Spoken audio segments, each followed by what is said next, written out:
What if the fastest way to lift your mental clarity, physical recovery, and resilience from stress is a nutrient you've overlooked for years?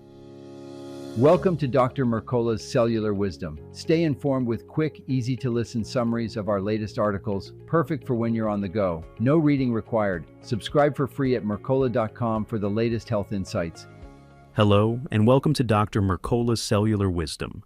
Today we're exploring creatine, not just as a gym supplement, but as a cornerstone of how you make and recycle energy. I'm Ethan Foster, and we'll unpack who benefits, how it works, and the steps you can take to restore cellular vitality. I'm Alara Skye.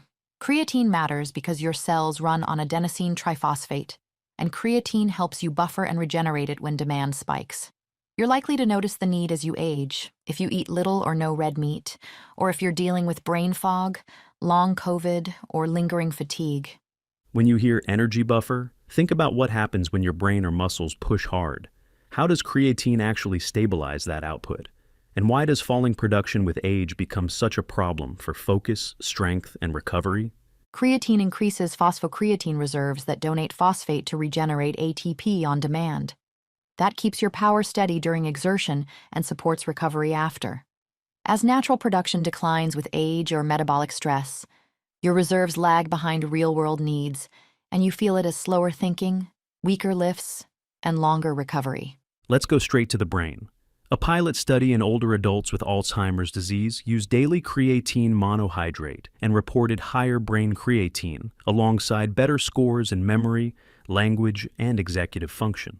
What should someone listening take from that? It indicates that restoring brain energy balance is possible. Reviews and trials in adults aged roughly 66 to 76 show memory benefits from supplementation. And another study found that 5 grams per day improved performance on most cognitive tasks. The pattern is consistent. As you raise cellular energy capacity, you think and learn more efficiently. Now on muscle recovery, the article highlights satellite cells and hydration inside muscle fibers. How do those translate into the improvements people care about? Less soreness, fewer cramps, faster return to training? Creatine supports muscle repair by activating satellite cells that rebuild damaged fibers after exercise.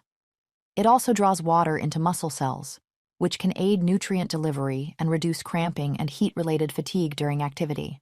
Those effects show up as quicker turnaround between sessions and steadier performance. There's also the issue of persistent fatigue after viral illness. The piece cites disrupted creatine metabolism in long COVID, and even notes overlap with post-injection syndromes. Where does creatine fit when mitochondrial function has taken a hit? In those settings, energy systems are strained. Reviews point to creatine's role in improving ATP availability when mitochondria are under stress. With a strong safety profile, it becomes a practical tool to nudge energy production upward and ease symptoms like brain fog and exercise intolerance while broader recovery unfolds. Let's pair creatine with movement. Frontiers in Physiology. Paper reviewed older adults using creatine alongside resistance training. What did adding creatine change about strength, mobility, and even cognition? Combining creatine with regular strength training produced greater gains in lean mass, upper body power, and day-to-day function than training alone. Cognitive measures improved as well, especially tasks tied to executive control and working memory. Mechanistically, creatine enhances ATP recycling, reduces muscle breakdown, and supports satellite cell-driven repair. Aging also brings osteosarcopenia, weak bone plus low muscle. The article points to creatine as a safe intervention, supporting both tissues. What does the evidence say about bone in particular? Reviews show creatine helps aging muscle generate energy more efficiently, amplifying strength gains with training. For bone, creatine supports osteoblast activity and mineralization, and may inhibit osteoclasts. While it hasn't produced dramatic jumps in bone mineral density, it improves geometry and strength, which matters for fracture risk. A daily 3-gram dose is considered safe for long-term use and effective for restoring depleted stores. Let's translate this into food and sourcing. If someone prefers to start with the plate, what belongs there, and what should they minimize based on the article? Grass-fed red meat is one of the richest dietary sources of creatine. the article advises skipping conventionally raised chicken and pork, which are high in linoleic acid that can suppress cellular energy production and counteract creatine's protective effects.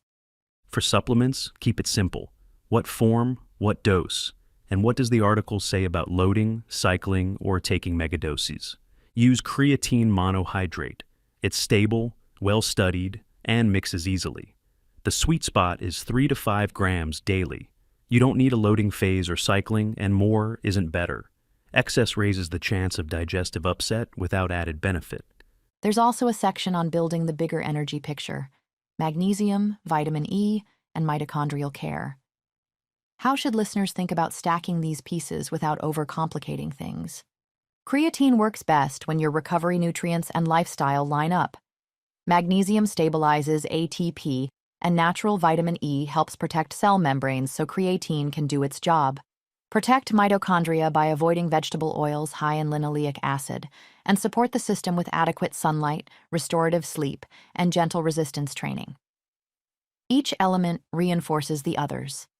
A quick recap in the form of common questions. Beyond athletics, what does creatine actually do for you day to day? Who is most likely to benefit right now? And what's the first, smallest step that delivers real feedback? Creatine buffers and recycles ATP so you can think clearly, move powerfully, and recover from stress and illness more reliably. Older adults, vegetarians, and vegans, and anyone facing brain fog, muscle weakness, or post-viral fatigue are strong candidates for benefit. Your smallest effective step is either a daily 3 to 5 gram dose of creatine monohydrate or adding a serving of grass-fed red meat if it fits your diet. Before we close, let's put this into a precise action you can take today. Over the next 2 weeks, choose one of these article-based steps and track how you feel. Add 3 grams of creatine monohydrate daily. Include a serving of grass-fed red meat. Remove vegetable oils high in linoleic acid. Or, if you're already supplementing, pair creatine with magnesium and vitamin E while adding gentle resistance training. Thank you for watching Dr. Mercola's Cellular Wisdom. We'll see you on the next episode. Thanks for watching. Subscribe now and click the notification bell so you never miss an update. See you in the next video.